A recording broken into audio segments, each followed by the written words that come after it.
చిలుకూరు బాలాజీ ఆలయ ప్రధాన అర్చకులు సిఎస్ రంగరాజన్ తిరుమల శ్రీవారిని దర్శించుకున్నారు. ఈ సందర్భంగా ఆయన మాట్లాడుతూ స్వామివారిని దర్శించుకోవటం చాలా సంతోషంగా ఉందన్నారు. ఫిబ్రవరిలో తనపై జరిగిన దాడి నుంచి స్వామివారే తనను కాపాడారని తెలిపారు. ఇక భక్తులు హుండీలో సమర్పించిన కానుకలను ఇతర పనులకు వాడకూడదన్నారు. ధర్మ రక్షణకు, ఆలయాల ధూపదీప నైవేద్యాలకు, వేద మార్గానికి ఖర్చు చేయాల్సిందిగా విజ్ఞప్తి చేశారు.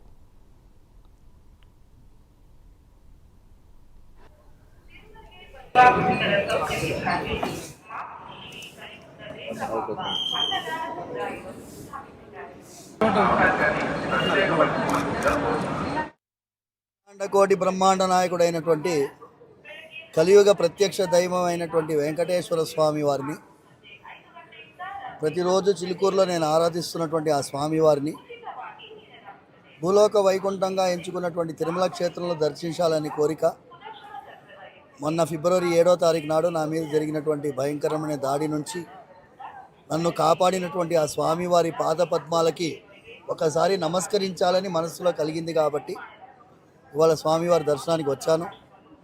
అద్భుతమైన ఆశీర్వాదం, స్వామివారి కళ్ళల్లో వాత్సల్యం కనిపించింది, స్వామివారి కళ్ళల్లో అనుగ్రహం కనిపించింది. ఇవాళ బోర్డు మీటింగ్ జరగడం కూడా ఒక యాదృచ్ఛికమైనటువంటి విషయం.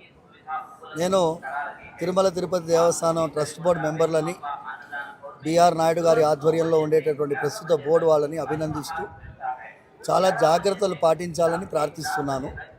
ముఖ్యమైనటువంటిది ఏంటి అంటే ఎన్నో కోర్టు తీర్పుల్లో స్వామివారి యొక్క భక్తులు సమర్పించినటువంటి కానుకలతో వచ్చినటువంటి సొమ్ముని వేరే ఇతర కార్యక్రమాలకి వాడకుండా, ఇప్పుడు రోడ్ల నిర్మాణానికి కానీ వేరే దానికి దేనికి వాడకుండా ఆధ్యాత్మిక విషయాన్ని పెంపొందించే రీతిలో, మన ధర్మరక్షణ కోసం పెంపొందించే రీతిలో వేద ఆశీర్వాదాన్ని, వేద మార్గాన్ని ప్రతిష్టాపన చేసే రీతిలో వాడాలని మనస్ఫూర్తిగా ప్రార్థిస్తున్నాను.